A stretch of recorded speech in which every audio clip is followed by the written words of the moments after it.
Well, good morning. Can you hear me okay? Okay. Well, really pleased to be back here. I think it was a year ago when we kicked off this whole thing here in Moncton. I think that's when we had the first meeting. And within a year, what impresses me is that, I see a lot of combinations of young people, government people, business people, university people, nonprofits. And I think David yesterday talked about how it takes a whole community to build a harmonious group together. And so what I want to do is to, as Karina said, I come a little bit more from the for-profit side. So it's about the last 10 years that I and my wife have been dabbling with social entrepreneurship and the social enterprise. So I just want to share a few experiences and maybe leave a few thoughts with you. I don't know if I know how to define a social enterprise precisely and all that kind of stuff. So I'm just going to focus on what's a good way to think about creating impact. Whether it's for-profit or non-profit, the two extremes. Either one of those things always gets started by an entrepreneur, some crazy person who thinks they can change the world, right? And usually it's crazy because it's, if you look at all the odds of actually making it happen, they're pretty low. And so it does take a somewhat of a naive, optimistic, crazy person to start any of these things. But I want to peel a little bit more of the differences between the two sides. What happens on the for-profit side is that somebody says, I think I can have this product or a service that can change the world, that can make the world a better place. But it doesn't matter how crazy the idea is, at some point the idea has to get traction in the marketplace. Somebody has to say, this is what I need and I'm willing to pay for it, right? So you need to acquire customers. For some reason, if you don't get to that sweet spot, you're out of business. So you go bankrupt or you get acquired by a bigger company or whatever. So in the for-profit side, because you have this strong feedback loop from the customers back to the things that you're trying to do, in some ways it's easier to navigate. Because either you get to a place where you're useful to somebody or you die. So it's very Darwinian. So in the for-profit world, typically you'll see that most of the assets are performing assets. Temporarily there could be things that are not really working well, but they go away. And also the organization that gets going has to keep up with the market. You can't have the same product on the shelf a year from now, 2 years from now, and so on. So the feedback loop from the customer back to the company keeps that organization healthy and it becomes very competitive. So people who survive in the for-profit world have to be fit. They have to excel in execution. They have to get up in the morning, do things that they say they're going to do and everything else. But sometimes in the process of that execution excellence, it's possible that you can lose your compassion for the world.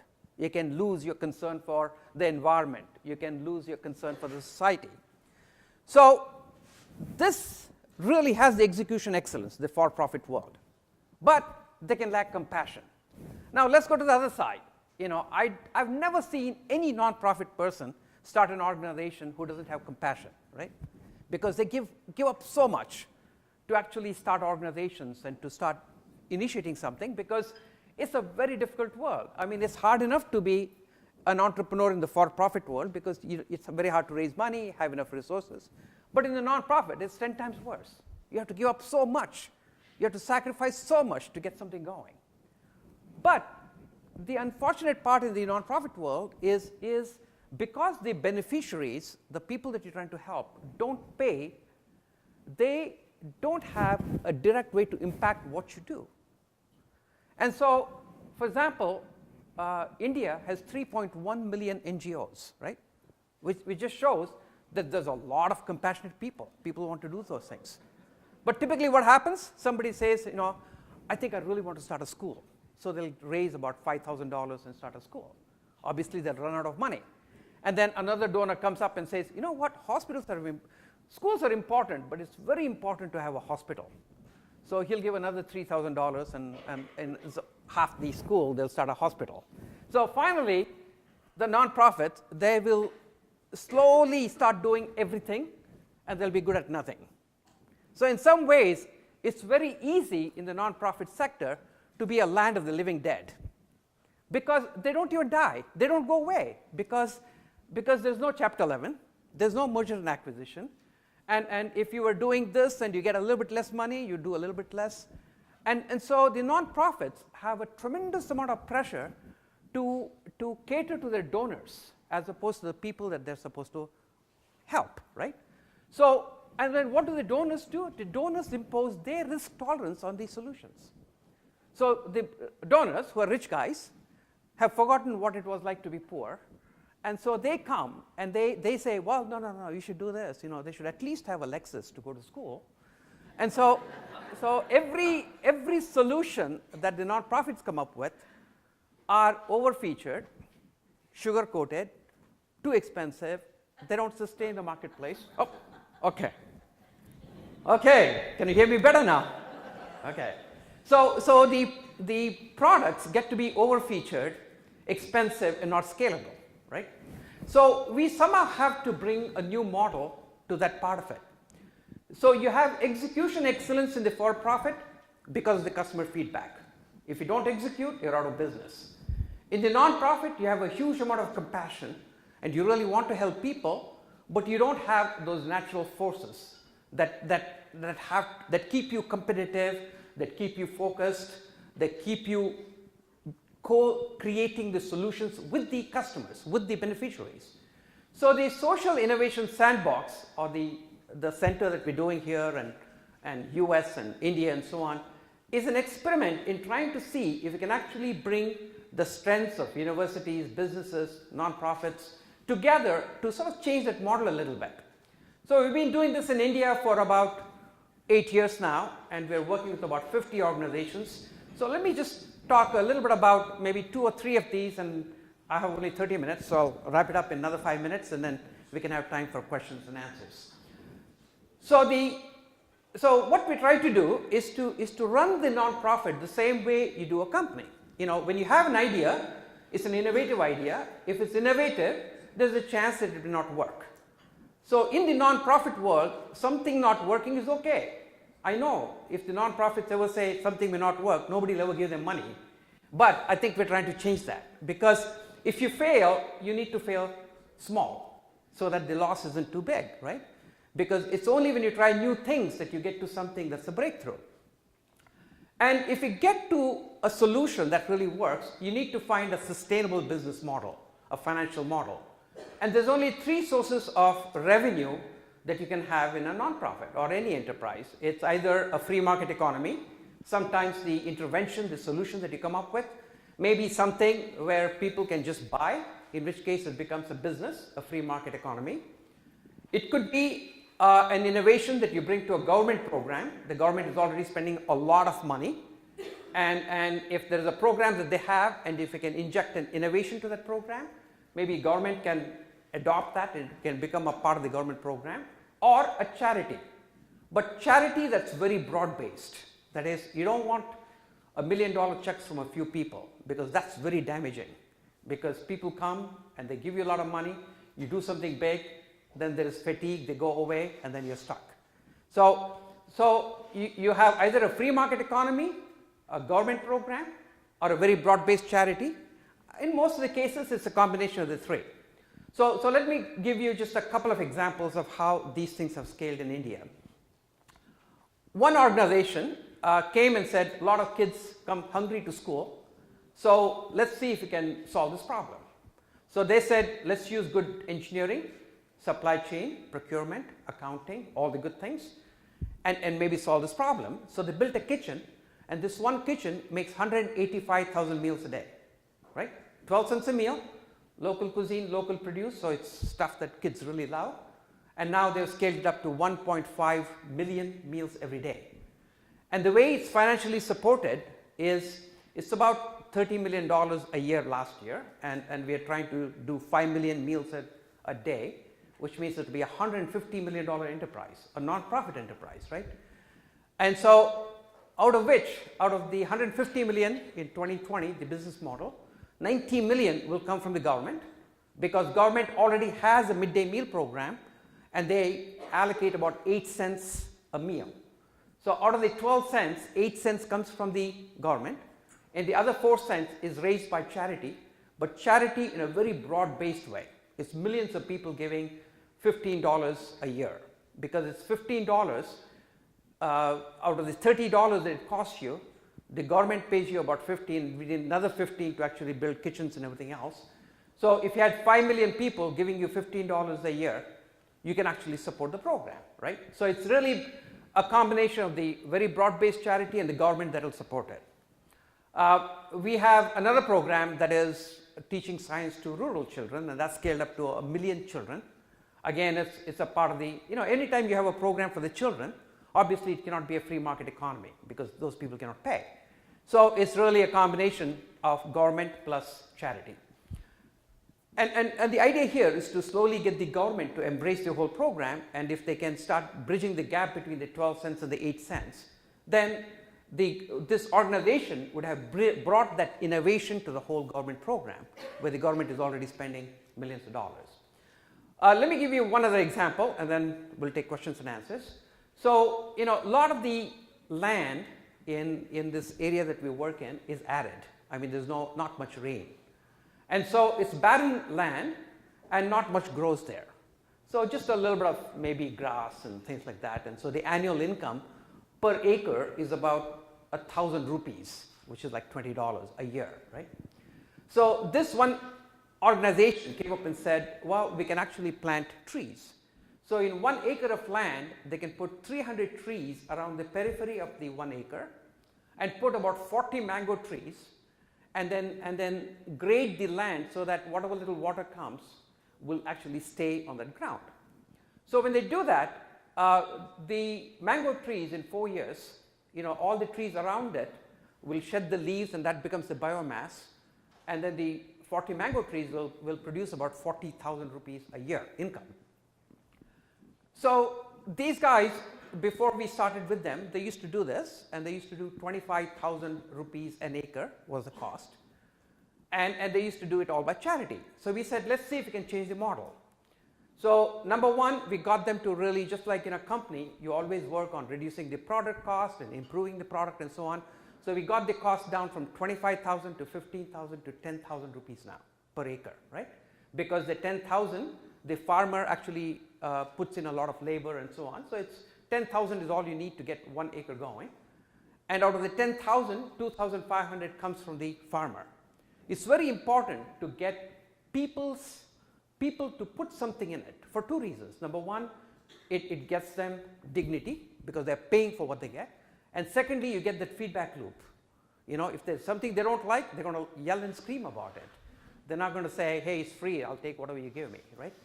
And so, and now, what I'm trying to get to is to get to the point where if you actually produce 40,000 rupees a year after 4th year, there's no reason as to why the farmer shouldn't give you back 5,000 rupees a year for 3 years, right?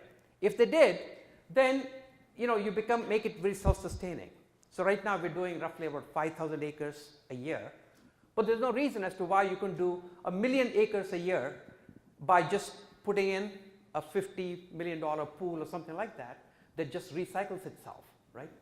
So what is the different thinking here? The different thinking I find, which is what we're working on, is that a lot of the nonprofits, they have compassion, and they say that if you did this intervention, you'll actually produce 40,000 rupees a year after 4 years.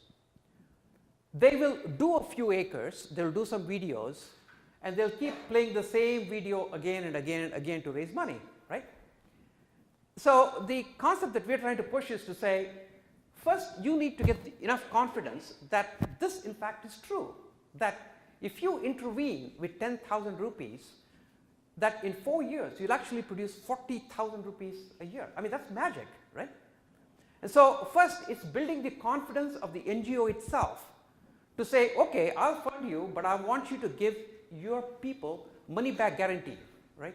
If you don't produce 40,000 rupees a year after 4 years, you should be prepared to give everything back to the farmer that he put in. So first it's really building the confidence of the nonprofit organization to say, if I intervene and if I do something, I can guarantee you that it works. Secondly, it's building the confidence of the people that you're trying to help, the farmers. If the farmers truly believe that they're going to make 40,000 rupees a year after 4 years, they're no fools. I mean, it's a lot of money for them. And so they will line up, right? And so it's building their confidence.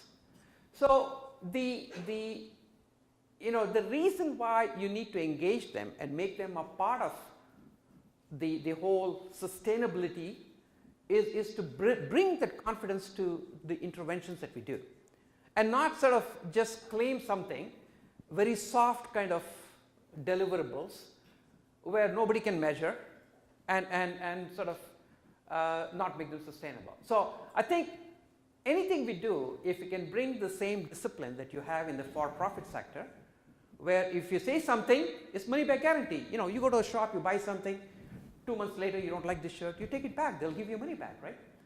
And here, that does not happen. So if we can bring the execution excellence of the for-profit to the compassion of the non-profit, and if we can bring the compassion of the non-profit to the execution excellence of the business, then I think we can make it a better world. Thank you.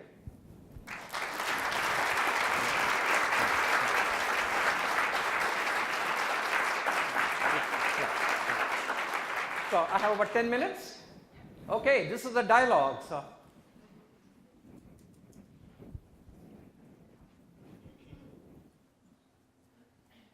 a dialogue of silence. Yes. In working with governments, whether it's in Boston or India, listen to David and his process in Nova Scotia. What's your kind of recommendation? You're in New Brunswick, and yeah. So actually, the Premier David Albert, I'm very impressed with him. He's already come and seen us in Boston 3 times, and he buys into this whole thing wholeheartedly. Unfortunately, he couldn't be here today, but he actually, yes? We didn't hear the question. Okay, the question is, how should government look at this thing, right, in this whole innovation and everything else? And I was just saying that the Premier David Albert from New Brunswick has come and seen us in Boston 3 times just to see what's going on and how we should think about it, and I'm actually very, very impressed with his reaching out. So the way to think about the government is that governments cannot innovate, right? Not a negative thing, but it's just that the size is so big that innovation means being small, being nimble, trying lots of things, failing wherever you need to, and so on. So if you look at a big company on one side and a government on the other side, if you have a large company, a Procter & Gamble or any big company, typically they cannot innovate either, right? So the way the innovation ecosystem works in the for-profit world is that it's the angel investors and the venture capitalists who experiment, who fund a lot of different experiments. And a few of them work. When they work, the big companies pick them up. So every big company that has sustained businesses for a long period of time has a mergers and acquisition group, which is constantly looking out for experimentations. And if there's a good experimentation that works, they do some relationship with them, either buy the company or resell the product or do something. So similarly, governments need to have an M&A group. It should be philanthropic dollars that fund the experiments, lots of experiments. And when the experiment works in 1 place, and 2 places, and 4 places, and 8 places, it becomes a no-brainer. At that point, government needs to embrace that solution, and it becomes a part of the government program. So, I'm not much of I'm an entrepreneur, but I do co-chair a council for Obama, so I've been spending a little bit of time in Washington. And so, what I found in Washington is that you get 2 sets of people. You get people from Brookings and a lot of these think tanks, super bright guys. They know everything there is to know in the world. They have all the data in the world, but they don't have a conviction, right? So the people who sit in the government at the think tank level, they know a lot, but they don't have a conviction. So what happens is they can come up with any central policy they want, and they have so much information they can fit the curve and tell you why it's a good thing, because they don't have conviction. Now, the entrepreneurs and the non-profit people who actually struggle in the field, If you go talk to them and say, what should we do? They will say, of course you should do this. And you say, why? They say, work for me. Because the entrepreneurs and the non-profit small people, they don't have a concept of policy. Because there's nothing you can do as a government that is good for everybody.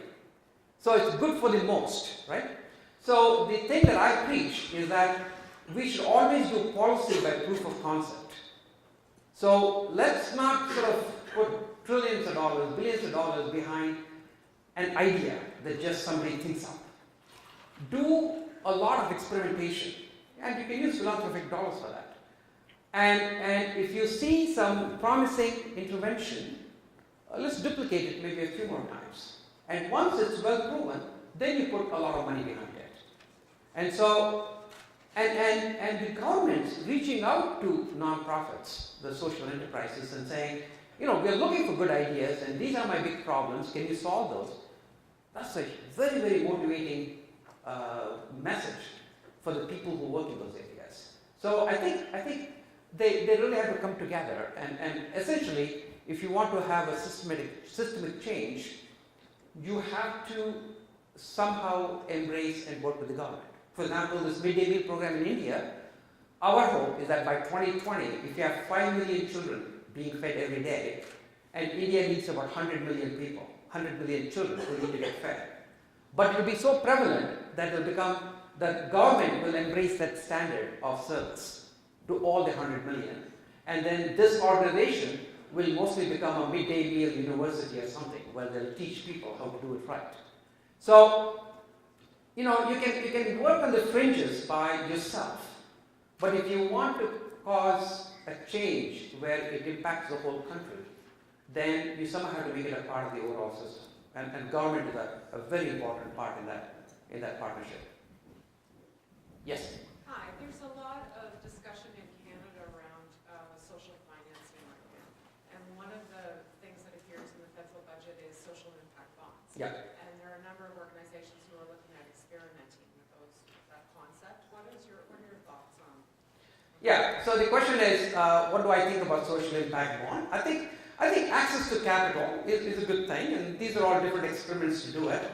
But I think it's you know, you have to put two hats. One is, do you have the ability to influence the policy?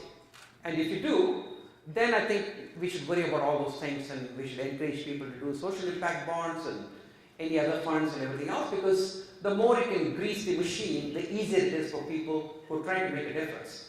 But in the center here, we're really trying to get the entrepreneurs going, right?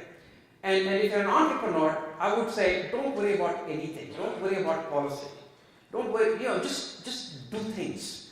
Because at the end of the day, it doesn't matter how much everything is greased for you. An entrepreneur is always trying to do something that's difficult and that's a little bit harder than what's typically possible. Otherwise, it's not, you know, where is the innovation, right? So as an entrepreneur, your conviction and your ability to persevere has to get built up to the point where nothing stops you. I mean, there's no hurdles. So somehow we need to work on both sides. You know, if you have the ability to impact the policy, let's work at that. You know, let's make it easy. But if you're talking about entrepreneurship and trying to encourage entrepreneurs, you have to get them crazy enough and mad enough and naive enough and optimistic enough that they just go do it. Yes? That sort of happy marriage you were pointing out earlier, you know, between kind of the investor-owned approach and meeting social needs. I'm wondering if that's not really what we're talking about in terms of that model, if that model doesn't already exist in what we find in the structure of co-ops. And I know that India has a huge tradition in co-ops, and I'm wondering if you can tell me what you're suggesting is really any different than, say, that cooperative structure. Yeah, so it's really bringing the two sides together, but not, you know, co-ops work in, you create a product and you come to it collectively and you develop markets for it and so on. That's a good thing. But this coming together can happen on all kinds of fronts. It doesn't have to be on just one particular front. right? And some of the solutions do lead to for profitable companies, enterprises. For example, in India, making the cell phones available where you can recharge your phone for 10 cents is huge. I mean, now there's 800 million cell phones in India, right? I mean, that would not have happened if it was a non-profit that was trying to hand out a few handphones. So bringing the power, there is, I think, looking at people who need help and leaving them alone and saying, you are non-profits, you people, you solve your problem, is not what we should do. We need to bring the full power of all that you learn in universities, in businesses, in technology, and everything else to those solutions, but not lead the solution with all these things, but really put those people in the front. They need to come up with the solutions, and we need to help them scale and improve and cost reduce and so on. And this afternoon, I think Zita is going to talk a lot about what she's doing in Fogo Island, and you'll see, I think she's got a whole hour, so grill her, because she was a CFO at a company, and we all used to work together, and so she comes from the business world, and now she's sort of really dedicating her life to work in Fogo Island, so we get an hour to grill her. So grill her in terms of what are the complexities in trying to bring the two sides together, because it's not easy. I have a lot of friends in Silicon Valley who have been extremely successful, and they think that if only they can put their money and technology and expertise to work, they can solve all the problems in the world. They cannot. I mean, because if you don't have a good idea and a good understanding of what the real issues are, you cannot just parachute in solutions. And most of the times, it's a little bit of what US does in Africa or CEDA. We go and we say $10 billion a year, we can improve agriculture. We do it for 10 years. At the end of 10 years, we get tired and we walk away. And now those people are worse off than they used to be 10 years ago, right? Because neither do they have the new thing, nor do they have their old thing. And so bringing the two sides together is, I think, where the real bang for the buck is. And it takes understanding from both sides. People who are trying to take their resources, their skills, their competitive edge, all those things, they really have to make sure that they respect the co-creating the solution with the people who need them, because they have to be in the front. And the people who need the solution also need to learn how they can help themselves. I think the big part of what we're trying to do here is not bring any solutions. We don't take solutions to any sandboxes, any place, any area. It's really trying to get people within those communities to become entrepreneurs and innovators and come up with solutions themselves. And if they do come up with solutions themselves, maybe you throw a little bit here, a little bit there, and help them and get their thinking going. So you can only be a catalyst. So I think getting that magical right mix of the two sides is the tricky part, and I think, but when you get it, the problems are so simple actually, it's not that hard. Let's say hunger in India, hunger in the world. If $30 feeds a meal, one meal a day, let's say you want to give 2 meals a day, it's $60. Okay, you want to feed 1 billion people, 60 billion, the problem solved. 60 billion is nothing in the current economy. But the regular, all the logistics that we have right now, in India alone, they lose 40% of the food because it rots, because there's no logistics. They're not organized enough. So the problems there are big problems, but the problems are not really that big if you really come together and use the right approach to those problems. But it requires a lot of compassion and the skill set. And trying to combine the both is the tricky part.